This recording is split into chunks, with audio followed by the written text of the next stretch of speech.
Fala galera, tudo beleza? Sejam bem-vindos ao Café com Leite Nerd. O Bando do Falcão é o grupo mais importante da obra de Berserk, até porque quase toda a trama da história passa por esse grupo, seja lá nos primórdios da obra ou hoje em dia, no seu pseudo-fim.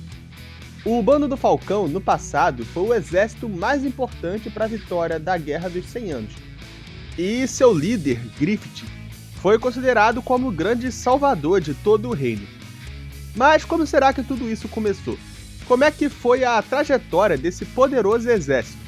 Como ele chegou tão alto? Como ele caiu? É sobre tudo isso que nós vamos falar nesse vídeo aqui. Bora ver logo a história do maior exército da história de Midland? Então pega sua xícara de café com leite e bora pro vídeo.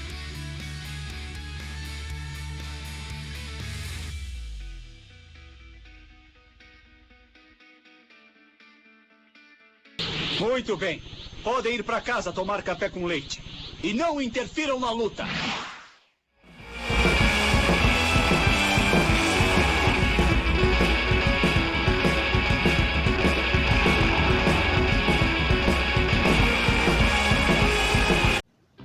Antes de tudo, eu queria muito agradecer a todos vocês que têm dado uma força se inscrevendo no canal, curtindo os vídeos e comentando neles. Nesse último mês, o canal tem crescido bastante, mais de 300% a mais do que costumava crescer.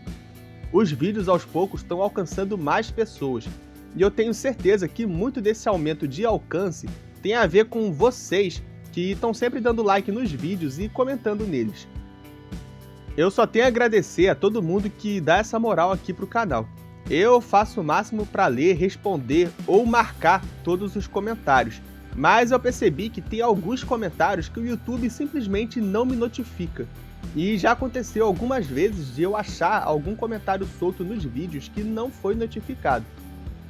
E provavelmente tem e vão ter comentários que eu simplesmente não vou conseguir ver e vão passar despercebidos. Mas ainda assim eu vou fazer o possível para marcar ou responder todos vocês. Enfim, muito obrigado a todos vocês mesmo. E bom, antes de começar com a história do bando, um aviso. A história que vai estar sendo contada aqui nesse vídeo é a do antigo Bando do Falcão, aquele que o Guts participou, e não o bando de monstros que foi criado depois. Desse outro bando eu falo numa ocasião futura, beleza? E eu acho que é isso que eu tinha para falar. Bora logo para a história. Tudo começou quando o Griffith ainda era só uma criança. Certa vez, brincando com seus amigos na sua pobre vila, Griffith olhou para um castelo, e vendo quão alto aquele castelo era, ele decidiu que também queria estar lá, que ele queria estar no topo, ele queria o seu próprio castelo. E foi assim que a sua ambição começou.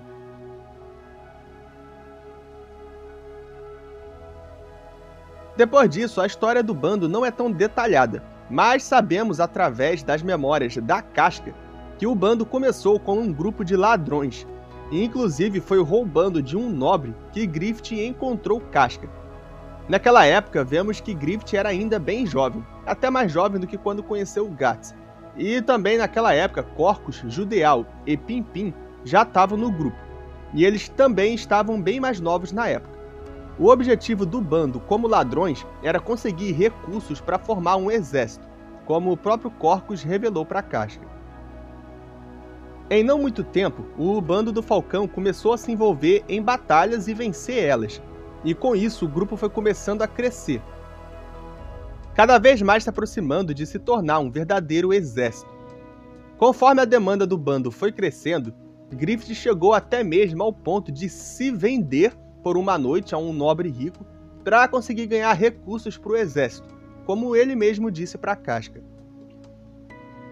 De uma forma ou de outra, o exército de fato deslanchou, e não muito tempo depois, quando Guts conheceu o Bando do Falcão, apesar de não ser um exército grande ainda, eles já tinham uma grande fama, sendo conhecidos como os ceifadores do campo de batalha, um exército a se temer.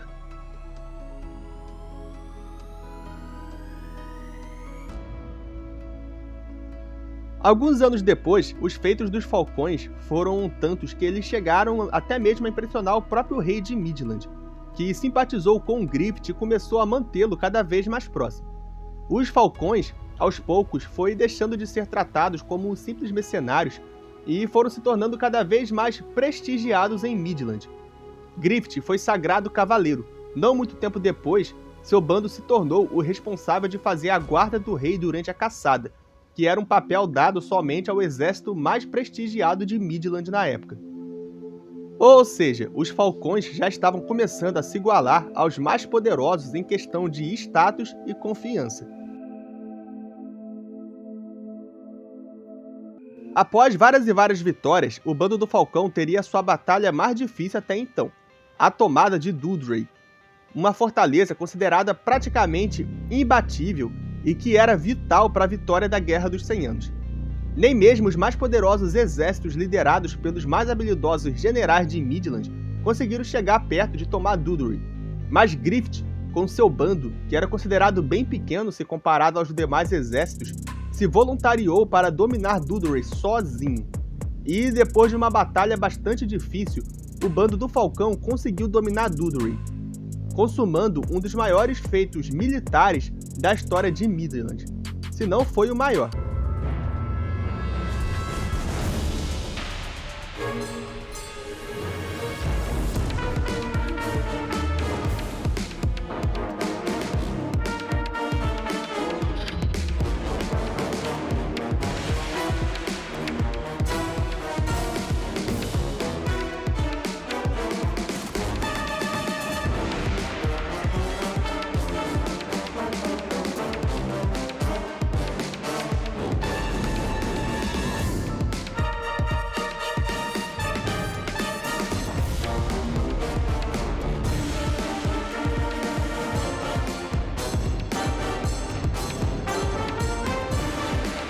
Depois dessa vitória, o bando do Falcão se tornou o principal responsável pela vitória da Guerra dos 100 Anos.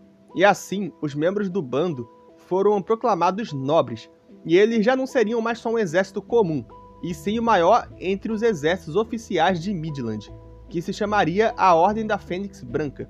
E Griffith seria o General da Fênix Branca, um dos maiores líderes militares de Midland, se não o maior.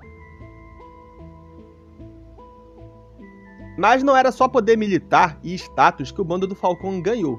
Eles também adquiriram poder político. Isso por causa das várias jogadas políticas acertadas que Griffith fez enquanto lidava com a conspiração que existia contra ele dentro de Windham, a capital do reino. Griffith derrubou o Conde Julius, uma das figuras políticas e militares mais importantes do país, além também da própria rainha e outros aristocratas conspiradores.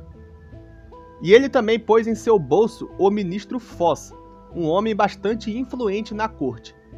Desse modo, Griffith se tornava quase imbatível até mesmo entre a própria nobreza. O status de Griffith como o grande herói de Midland era tanto que ele estava até mesmo sendo cotado para casar com a princesa Charlotte, como o próprio rei deixou subentendido enquanto torturava ele. Ou seja, Griffith poderia ter se tornado o rei de Midland em alguns anos, conseguindo por fim completar o seu sonho. Porém, como eu acabei de entregar com esse breve spoiler, algo deu muito errado aí.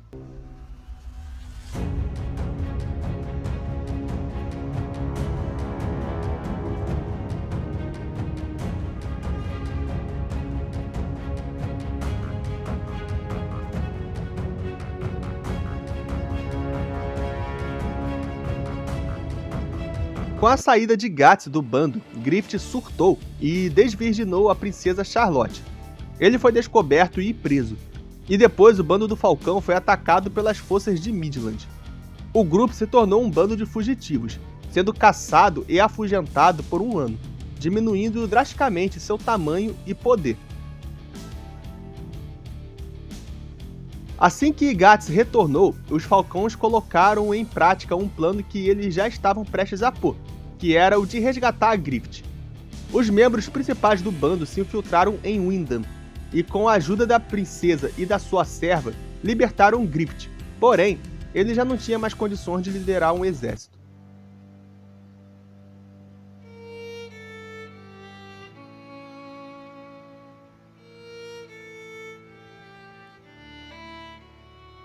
Apesar de tudo, e depois de passar por muitas dificuldades, tipo, muitas dificuldades mesmo, os Falcões resgataram Griffith. Porém, ao verem que Griffith já não era mais o que eles conheciam, o grupo entrou em uma crise existencial.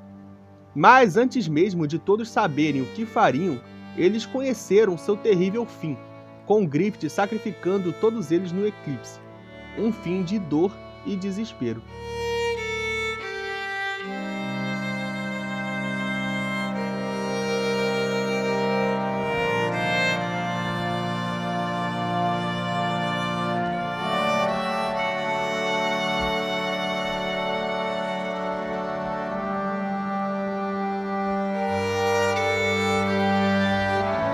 O Bando do Falcão era um exército com muitos soldados, que variavam de dezenas a milhares dependendo da época.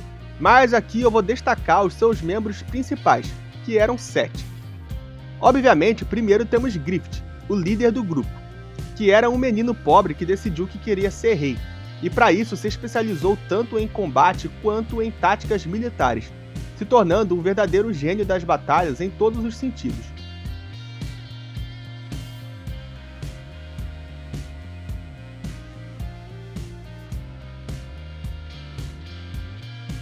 O Guts foi um menino criado por um habilidoso mercenário e treinado desde a infância na arte da batalha. E além disso, ele cresceu em meio às batalhas, sendo assim um guerreiro completamente fora da curva e com uma força surreal.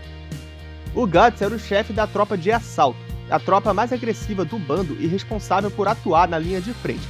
Ele teve feitos incríveis durante a guerra, como derrotar praticamente sozinho um grupo com pelo menos 100 inimigos, ou derrotar o General Boscone, que era aí provavelmente o maior guerreiro do exército inimigo.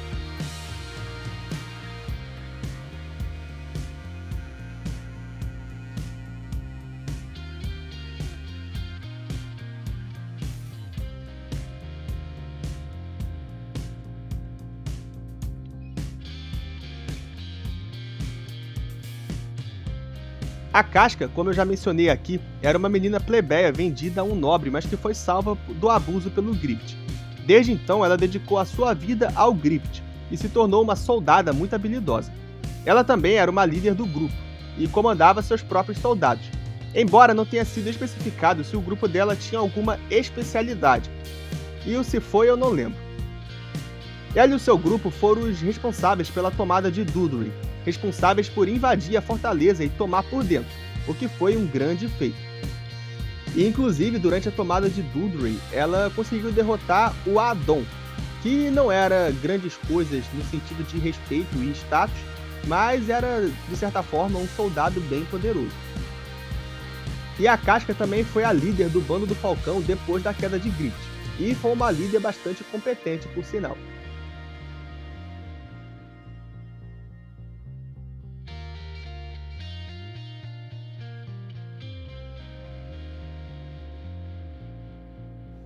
Judeal era um artista de circo com boas habilidades e que acabou entrando no bando. Judeal é um soldado bastante habilidoso, principalmente com armas de arremesso. E inclusive foi ele quem ensinou o Guts a arremessar facas, como nós vemos ele fazer nas suas lutas contra os apóstolos. Judeal também tinha uma posição de líder no bando, já que, por exemplo, foi ele que comandou o grupo que foi buscar Guts e Casca quando eles se perderam durante uma batalha.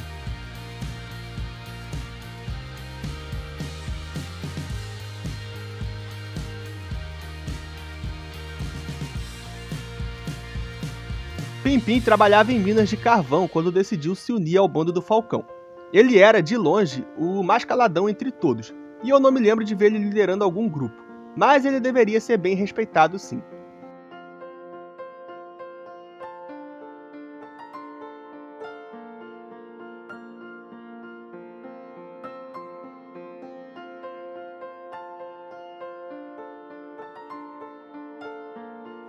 Outro membro principal era o Corcus, que foi um líder de um grupo de ladrões que foi vencido pelo Griffith, e então se uniu a ele. O Corcus era o cara mais nojento do bando de longe, com uma personalidade bem chata, invejosa e carrancuda. Ele chegou a liderar um grupo de soldados durante o resgate de Griffith. Mas fora isso, ele não foi visto fazendo nada demais não.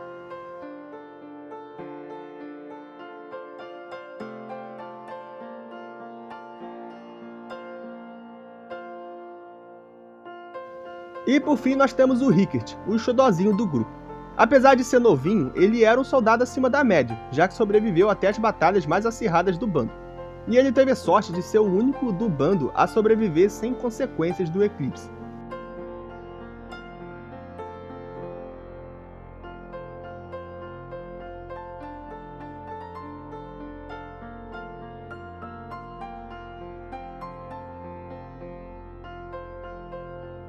E essa foi a história do primeiro bando do Falcão, o bando original.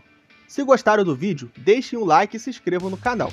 E agora eu vou estar deixando aí na tela para vocês alguns outros vídeos de Berserk aqui do canal, que vocês talvez possam curtir.